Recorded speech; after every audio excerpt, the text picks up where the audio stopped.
Avec nous ce soir, Déborah Cherenfant, directrice régionale, femme entrepreneur à la TD, présidente de la Jeune Chambre de commerce de Montréal. Bonsoir.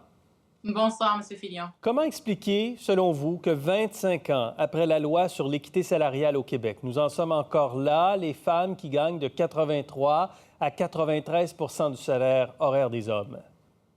Je pense que, je pense pas que ce soit la pandémie nécessairement, même si elle a exacerbé la situation. Je pense qu'on peut l'expliquer par plusieurs éléments, notamment la notion des préjugés. Je pense qu'il y a des barrières systémiques qui demeurent, et ça, il faut qu'on soit capable de le dire. Et des préjugés qui ont un impact sur la façon de considérer un peu le travail des femmes d'une part, mais aussi de considérer des femmes racisées ou des femmes issues de différentes origines comme un travail qui ne serait pas, pour reprendre un terme qu'on a beaucoup entendu durant la pandémie, qui ne serait pas essentiel et qui ne serait pas à la hauteur d'un travail masculin. Donc, je pense qu'il y a cette barrière-là et ça, il faut en prendre conscience. Je pense qu'il y a également un élément de transparence aussi qui manque dans plusieurs milieux, qui fait en sorte qu'on n'a peut-être pas toute l'information, accès à toute l'information en dehors du milieu syndical ou de secteurs où effectivement cette information est assez diffusée, est assez publique même, mais il n'en demeure pas moins que dans d'autres milieux dans les affaires. Ce n'est pas une information à laquelle on a accès facilement, OK. ce qui fait en sorte que les femmes ne savent pas comment se comparer, encore moins négocier. Est-ce que l'écart est encore plus grand avec les hommes chez les femmes autochtones, les femmes immigrantes, les femmes racisées, les femmes noires?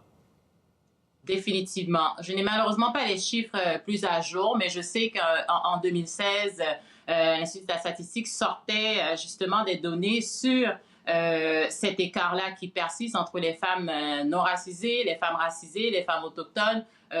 Et on peut voir clairement à quel point l'écart était quand même assez élevé. Et on peut voir, et quand je parlais de préjugés et de barrières systémiques, on voit définitivement l'impact et les conséquences que ça peut avoir, Oui. non seulement dans l'ascension professionnelle, mais dans les conditions de travail et le salaire que ces Alors, personnes-là peuvent obtenir. comment on change ça? Comment on franchit les obstacles qui sont ceux que rencontrent les femmes en affaires, les femmes noires notamment en affaires?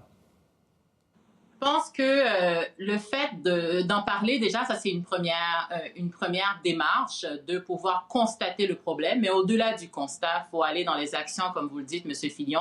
Et parmi les actions, nous, par exemple, à la TD, on a choisi d'avoir des approches personnalisées, comme le segment dont je suis responsable, Femmes entrepreneurs, et également des collègues à l'interne qui gèrent des segments destinés aux personnes autochtones, aux personnes noires Ça également. veut Pour dire nous quoi assurer... concrètement? Donnez-nous du concret par rapport à ça.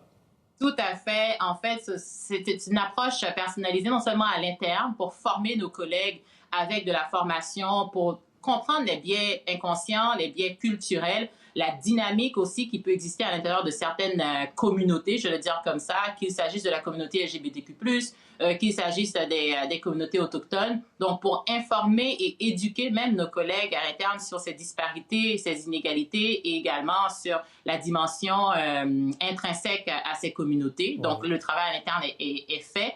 Mais aussi à l'externe, nous, concrètement, comment on va travailler, c'est avec des organismes qui soutiennent ces communautés-là, donc qu'on va financer des programmes qui sont destinés à ces communautés pour nous assurer de mieux les accompagner, même si OK. nous, à l'interne, on n'a pas la panoplie de services et de produits, mais qu'on s'appuie sur des organismes du milieu pour les Alors, accompagner. vous êtes aussi PDG en ce moment de la Jeune Chambre de commerce de Montréal. On a vu dans les statistiques qu'il y a beaucoup de femmes qui sont sorties de la population active, de la force de travail, comme on l'appelle. Comment stimuler, pour ces femmes-là particulièrement, l'entrepreneuriat des femmes dans ces conditions? Je pense que de plusieurs façons, mais un ou deux éléments que je pourrais partager avec vous, surtout comme préoccupation pour cette relève d'affaires que je représente à titre de présidente et porte-parole, comme vous le dites, c'est important aussi de changer les modèles. Et je pense qu'au sortir, même si on est encore là-dedans de cette crise-là, c'est important de mettre de l'avant différents visages, différents modèles de l'entrepreneuriat pour inspirer cette relève d'affaires, pour montrer que c'est accessible, que c'est possible.